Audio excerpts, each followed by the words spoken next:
Well, I hate to be the bearer of bad news, but it's looking more and more that there will be no R36 GT-R anytime soon, if at all. My sources are hearing rumblings that while it's still a possibility, there are many hurdles still to overcome. And seeing as we are about to enter the third quarter of 2021, I don't see how Nissan could possibly finalize a drivetrain choice, gear up for production, and complete testing by 2023. I'm getting a little worried. There are hurdles even more serious than that though. We'll get to that right after the break. Did you know that the average driver gets 9 traffic tickets in their lifetime? Look, I'll be the first to admit that I've taken maybe a couple of liberties with traffic laws back in the day. And of course, when I got caught, I had to go to court to fight the ticket, which was always a hassle. And each time that I lost my case, it meant big fines, points on my record, and higher insurance premiums. Eventually, I realized that nothing beats having a good attorney argue your case in court. So here's what you do. You download the Off the Record app to your phone and register for an account. And if you get a ticket, simply upload a photo of your ticket into the app and you will be quickly matched with a lawyer in your jurisdiction. Your lawyer will start working your case right away, and in most cases, you'll never have to set foot in a courtroom. Off the Record has a 97% success rate and a 4.9 star rating on Google. And guess what? They even offer a money-back guarantee if they aren't able to reduce the points or keep that ticket fully off your record.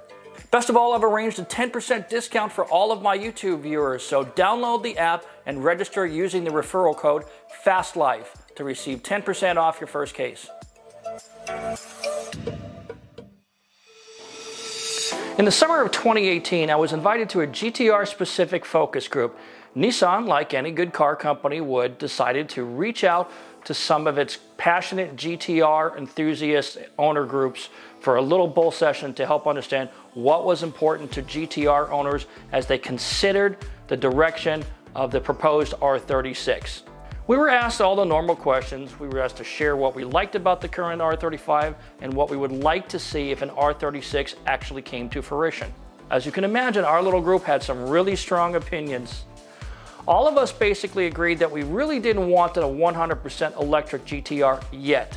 Some of us suggested a rear-wheel drive setup with electric motors up front, perhaps integrating KERS technology that we see in Formula One, for example. It was also clear that Nissan wanted to figure out what their target audience really wanted from the powertrain. Given the R&D cost to pursue any number of possibilities for this car, it made sense to survey the owners' groups. I think most manufacturers do that at one point or another. It was also very clear that Nissan was committed to making the very best R36 that could be made, and they were serious about getting opinions from GT-R owners to help shape their direction. The timing was interesting. This was also the year that Carlos Ghosn was arrested, plunging Nissan into damage control. This unwanted distraction was problematic, but the big question was whether or not the R36 would be shelved as a casualty of the fallout. After Carlos Ghosn was arrested, there was probably at least some discussion as to the financial impact and would it put the R36 at risk. There was nothing publicized, but you have to think that it had happened. It's certainly safe to say that examination of the financial strengths of the company, coupled with market trends and of course, pending regulation on sales of gasoline-powered vehicles would be the determining factors. Out of curiosity, I wanted to look at just on how many R35s were produced globally since the car was launched back in 2008. So let's take a look at the global sales for the R35. Here's the data from the US sales from 2008 through 2020. The USA has sold a total of 15,057 R35 GT-Rs as of the end of 2020. That, of course, is higher than the 12,175 R34 GT-Rs that were sold during that car's entire production run. Canada has sold 981 GT-Rs since 2012, I believe it was. Japan has sold 11,686 GT-Rs as of late 2017. I could not find any newer data anywhere. The total number of GT-Rs sold in Europe, the UK, and Russia comes out to 9,693 units. Australia has seen 784 units sold through 2017. The Middle East region has gobbled up about 1,463 GT-Rs. Southeast Asia has 604 GT-Rs roaming their streets. And China has 335 GT-Rs within its borders. Taiwan has 148, and Korea has 108. Globally, through the end of 2017, about 41,000 GT-Rs have been sold worldwide.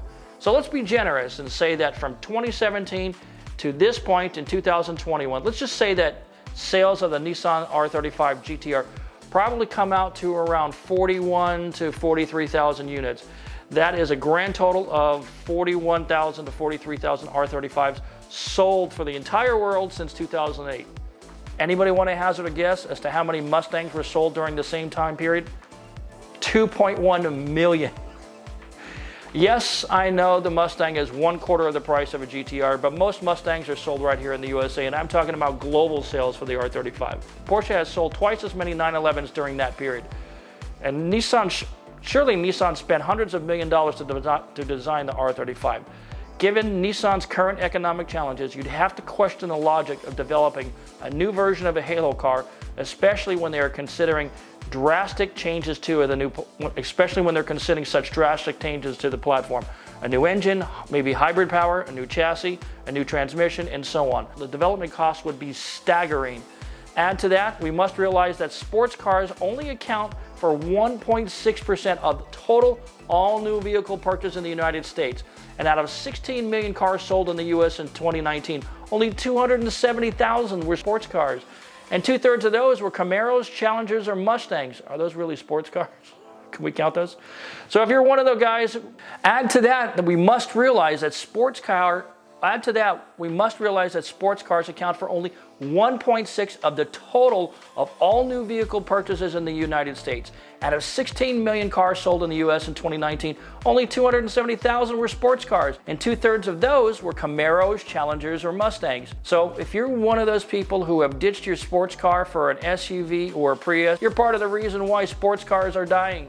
Now, with all these factors considered, any company would have to be reticent about spending billions of dollars on R&D to sell what, 1,500 cars in the USA each year? The last couple of years, they've been selling about 300 units here. Pending regulations on fuel mileage and emissions will also play a huge role in development costs. In the United States, there's something called the corporate average fuel economy, and those regulations in the USA and similar mandates abroad mean that every manufacturer has to meet an average miles per gallon number over the range of their fleet. To explain this more, what that means is that for every sports car that some company sells getting, say, 14 miles per gallon, they must sell an offsetting number of cars that get X number of miles a gallon, so that when you average out the fleet's average, that it works out to 49 miles per gallon for the entire fleet. In Europe, cars must get 92 miles per gallon by 2030 under the current regulations.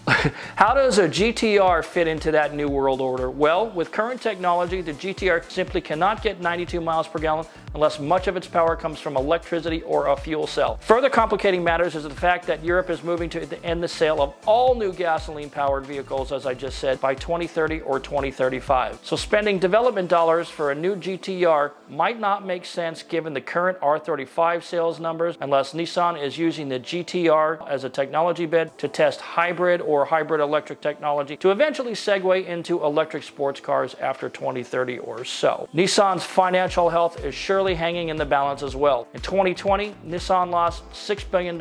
That's billion with the B. That was their second year in a row of having such a large loss. Clearly, they're trying to return to profitability. It's probably a safe bet that Chief Engineer Hiroshi Tamura is pushing hard to keep the GT-R nameplate alive. No one doubts that if it were up to tomorrow, the GT-R would live on. As is usual with any Japanese company, accurate information is hard to come by because the Japanese culture is one where the information is carefully worded and held back until the last possible moment for whatever reason.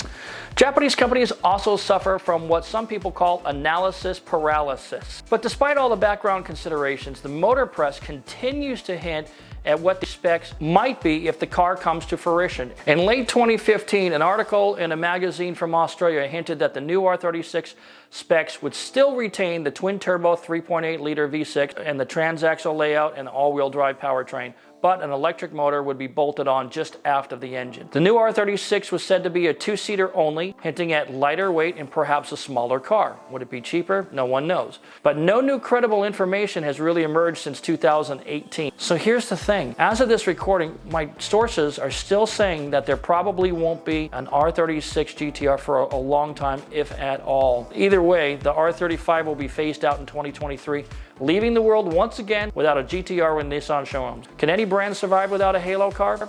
I don't think Nissan wants to find out the hard way. But if I were a betting man, I'd bet on the new GT-R by 2027, probably a hybrid. I'd also bet that it's going to be a little closer to $200,000 than it is to $100,000. It simply have to be. Such a price tag, though, might do what regulations couldn't: kill the GT-R for good. Bottom line, I wouldn't bet on seeing an R36 anytime soon, but I refuse to believe that Nissan will kill the GT-R name forever, because I believe in them.